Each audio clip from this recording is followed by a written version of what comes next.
Mr. Fussy by Roger Hargreaves.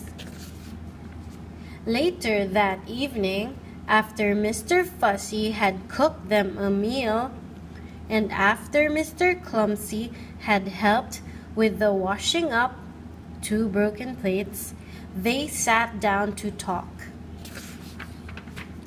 Mr. Fussy sat, as he always did, in a neat and tidy fashion. Mr. Clumsy, as he always did, in a not so neat and tidy fashion. "How long are you staying?" asked Mr. Fussy. "Oh, I don't know," grinned Mr. Clumsy. "A few days? A week? A year? I haven't decided." When he awoke in the morning, Mr. Fussy jumped out of bed and went to his bathroom. "Oh no!" he gasped. "Oh no!" Oh yes, Mr. Clumsy had been there before him. The towels lay in a heap on the floor. The bath was full of water. There were pools of water all over the bathroom floor and half a tube of toothpaste. What a mess! Mr. Fussy made it all neat and tidy as quickly as he could. Then Mr. Fussy hurried downstairs. "Morning," said his cousin cheerfully. "I've cooked you breakfast. Sit down." There was an awful mess everywhere. "There we are," said Mr. Clumsy, carrying a plate of fried eggs, broken fried eggs, toward the table. "Breakfast!" And then he tripped over those shoelaces of his, and then the eggs flew through the air, and then they landed all over Mr. Fussy. Sticky, greasy, yellow, fried eggs. "Whoops!" said Mr. Clumsy.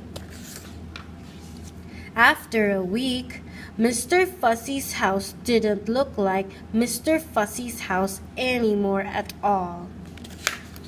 But after 2 weeks, Mr. Clumsy decided to move on. "Thank you for having me," he said to Mr. Fussy. "It was very nice to see you," replied Mr. Fussy politely. But what he was thinking was, "It's very nice to see you going." "Cheerio," said Mr. Clumsy, and off he went with his battered old suitcase. "Goodbye," called Mr. Fussy, really meaning good riddance. Then Mr. Fussy fussed around his house as he'd never fussed before. Fussy old fusspot.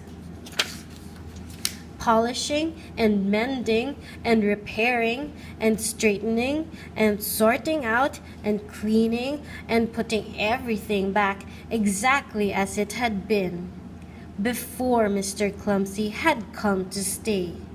He even dusted the flowers in the garden. That evening, Mr. Fussy was in his kitchen polishing an egg when he heard a crash outside. "Oh no," he groaned, "not Mr. Clumsy back again." "It can't be. It mustn't be. It isn't." And it wasn't. It was somebody else. Somebody who had just walked straight through Mr. Fussy's garden gate.